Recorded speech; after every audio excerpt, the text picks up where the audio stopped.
बिस्मिल्लाहिर्रहमानिर्रहीम। Block 7 CFRC 23 basic blood sampling with proper aseptic technique. ये आखिरी CFRC है। अगर ऊपर कोई मिस हुआ है तो वो मुझे बता भी सकते हैं। तो वेनी पंक्चर है क्या कि एक क्लिनिकल प्रोसीजर है जो कि स्टेरॉइड नीडल से करेंगे। एक वेन में इंसर्ट की जाती है स्टेरॉइड नीडल और वहाँ से लैब इन्वेस्टिगेशन के लिए ब्लड कलेक्ट किया जाता है। लेकिन यहाँ पे एसेप्टिक टेक्निक मेंटेन करनी होती है ताकि इन्फेक्शन या कंटेमिनेशन ना हो। इसके लिए कॉमन साइड या कॉमन वेन देखें तो वो होती है median cubital when, cephalic vein या फिर basilic vein. Median cubital when present होती है एंटी क्यूबिटल फोसा में। मोस्ट प्रेफर्ड साइट यही है और ये स्टेबल होती है क्योंकि सेफेलिक वेन जो है वो लेटर फोर आर्म में होती है और ये अल्टरनेटिव है मीडियन क्यूबिटल वेन अगर उसमें से किसी भी वजह से जो है वो ब्लड विड्रॉ नहीं कर सकते तो। उसके बाद बेसिलिक वेन है, मिड फोर आर्म में होती है और अगर बाकी दोनों अवेलेबल नहीं है कोई भी तो फिर इसमें से ब्लड विड्रॉ करना है। प्रोसीजर के लिए जो इक्विपमेंट रिक्वायर्ड है वो है sterile vacutainer needle, vacutainer holder, blood collection tubes, tourniquet, alcohol swab, sterile gauze, adhesive bandage, gloves and sharps disposal container. Procedure से पहले की जो प्रिपरेशन है वो क्या है कि अपना इंट्रो देना है, पेशेंट की आइडेंटिटी कंफर्म करनी है, पेशेंट को सारा प्रोसीजर एक्सप्लेन करना है और कंसेंट लेना है, हैंड हाइजीन परफॉर्म करनी है, wear gloves, prepare equipment and position patient comfortably.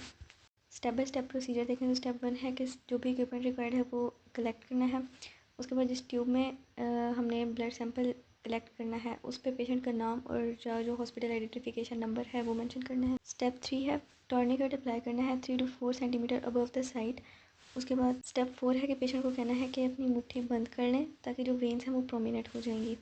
Next step में पल्पेट कर लेंगे उस वेन के पाथवे को और जिस साइड से ब्लड कलेक्ट करना है उसको अल्कोहल स्वैब से सर्कुलर मोशन में क्लीन करेंगे और फिर उसे ड्राई होने के लिए थोड़ी देर के लिए छोड़ देंगे। स्टेप 6 में नीडल और वैक्यूम ट्यूब होल्डर को असेंबल करेंगे। स्टेप 7 में कलेक्शन ट्यूब को इंसर्ट करेंगे इनटू द होल्डर तब तक जब तक वो नीडल तक नहीं चली जाती है और स्टेप 8 में उसके बाद नीडल की कैप रिमूव करेंगे। नेक्स्ट स्टेप में जो साइट है वहाँ से 1 से 2 सेंटीमीटर नीचे थोड़ा प्रेशर अप्लाई करेंगे ताकि स्किन जो है वो टाइट हो जाए। उसके बाद स्टेप 10 में वहाँ पे फिर प्रेशर अप्लाई किए रखना है थंब से अपने से। अब नीडल इंसर्ट करनी है इनटू द वेन और अब 11th स्टेप में जो हमारे पास ट्यूब है उसको नीडल पे कम्प्लीटली पुश करना है तो जो अब ब्लड फ्लो है वो ट्यूब में स्टार्ट हो जाएगा और इस पॉइंट पे टॉर्निकेट रिलीज़ कर देना है। ट्यूब यहाँ पे फिल कर लें ब्लड से। अब पेशेंट को कहना है कि वो अपनी मुट्ठी भी खोल लें। उसके बाद फिर एक ड्राई गॉज उस साइड पे प्लेस करना है, माइल्ड बिल्कुल थोड़ा सा प्रेशर अप्लाई करना है उस गॉज के ज़रिए और फिर स्लोली रिमूव कर लेना है नीडल को। नेक्स्ट स्टेप में या तो बैंडेज अप्लाई कर देंगे या फिर थोड़ा बहुत प्रेशर अप्लाई करते रहेंगे जब तक ब्लीडिंग स्टॉप नहीं हो जाती साइड से। और आखिरी स्टेप है कि जितने भी कंटेमिनेटेड सप्लाईज़ हैं उन सबको प्रॉपरली डिस्पोज करना है। वैक्यूटेनर ट्यूब्स की बात करें तो डिफरेंट कलर की होती हैं और उनकी यूजेस डिफरेंट होते हैं। उन सब में एंटीकोगुलेंट भी डिफरेंट होता है। जो रेड कलर की बॉटल होती है उसमें कोई एंटीकोगुलेंट नहीं होता, वो सीरोलॉजिकल एग्जामिनेशन के लिए यूज़ करते हैं। जो हमारे पास ग्रे बॉटल होती है उसमें एंटीकोगुलेंट होता है सोडियम फ्लोराइड और वो ग्लूकोज एग्जामिनेशन के लिए एस्टिमेशन के लिए यूज़ होती है।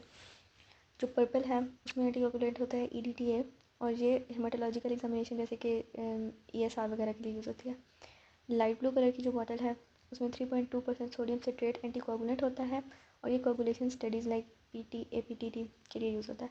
ग्रीन कलर की जो बॉटल होती है उसमें एंटीकोगुलेंट होता है हेपेरिन और ये बोन मैरो स्टडीज़ के लिए यूज़ होती है। जो येलो बॉटल होती है उसमें एंटीकोगुलेंट होता है सिट्रेट और ब्लड कल्चर के लिए यूज़ करते हैं इसको।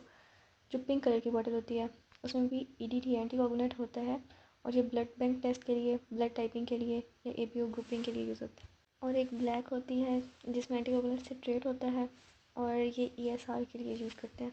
वेनी पंक्चर की कॉम्प्लिकेशंस क्या हो सकती हैं? हीमाटोमा हो सकता है due to blood leakage under skin, pain हो सकती है अगर नर्व इरिटेशन हो जाती है, इन्फेक्शन हो सकता है अगर एसेप्टिक टेक्निक सही नहीं थी, सिंकपी हो सकती है अगर वेसोवेगर रिएक्शन हो जाता है तो, हेमोलिसिस हो सकती है अगर इम्प्रॉपर हैंडलिंग थी।